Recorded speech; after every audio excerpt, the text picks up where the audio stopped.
Why in Buddhism they have that absolutely great concept, the stench of enlightenment. Right? Someone who comes back from this may have a certain aura about them of holiness, and they say, oh my gosh, that guy stinks. Because there's a state beyond that, which is purer than this, which is not an experience that you go in and out of. See, this you go in and out of.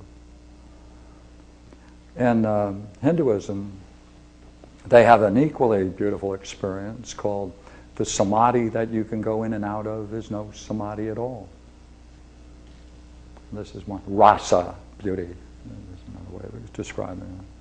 At what point, it's back earlier on, we based the intellection of the soul on its caring for the body.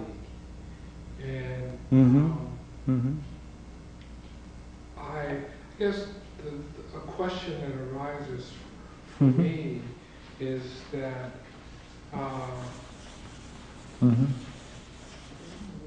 how can we know that the soul actually cares for the body, or that the body, if the soul cares for the body, then there must be some evidence of that care. And that we can look at the body prior to the soul's caring, and then we can look at the body after the soul's caring, and there should be some difference. Because if we cannot find any difference, then we cannot truly say that the soul cares. And if we can't say that the soul cares, then we can't say that it has intellection. Yeah. Would you say that all men desire the good as they understand it? Well, honestly, I'd have to. When you say men, I don't. That's a concept that's not familiar. I mean, I know there's a popular perception of men. Okay. Would you say does mankind? Is that more acceptable? What do you want to call men and women collectively? I don't know anything to call me. I don't know what to call men or. Okay, I'll put them together. Or, Do these things, right? Do all of these things desire the good? And whatever they desire, do they desire it because they think it may benefit them when they desire it?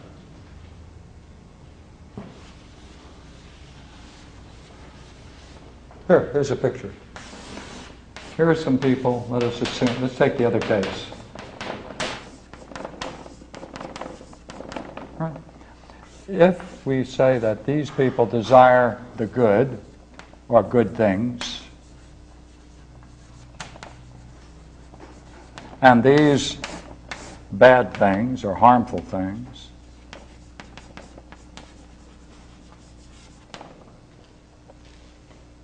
suppose we were to find that this person who desires this bad thing does so because they actually think it's good and they were mistaken, it's really bad. Wouldn't you say this person belongs in this group? He really desires what's good? Well, actually, I have a problem with assuming the existence of men and women. Okay. And so once I assume that men and women exist, because for me, when we say that something exists, we say that it is real. And if we assume that men and women exist, and then we base a philosophy on that assumption when we have not actually established that men and women do in fact exist. I see what you mean. You mean something very important about exist, don't you? Right. Right. And that is that it's real. And for existence to you means it must be real, and if it's real, it must be eternal or immortal, exactly. Right? Changeless. Right? Immortal. Right? Yeah. And we haven't established that men and women have immortality, so if men and women don't have immortality, then they don't really exist. That's So right. anything that That's we right. say, Oh yeah, yeah. Just to help you in language, just for a moment, just a convention. Sure. All right. There's a difference between existence and the word being, with a capital B. Right? Existence often is used for things that come in and pass out. Being is most often described as the way you use the word, real, changeless, immortal. Right? then things that have existence are not necessarily real. That's right. That's right. That's right. Using this language. Right. Yeah. So now you're saying, I can answer that question if I can find out that men and women share in this stuff, Right. not existence. Yeah. Right. Would you say men and women, though, each one of them, could you credit for something that has, would you say these things can set a direction for themselves? Do they set directions? Do they plan? Do they plan on eating? Do they plan on walking across the street? Beings. These things, men and women. Men and women, just for the moment.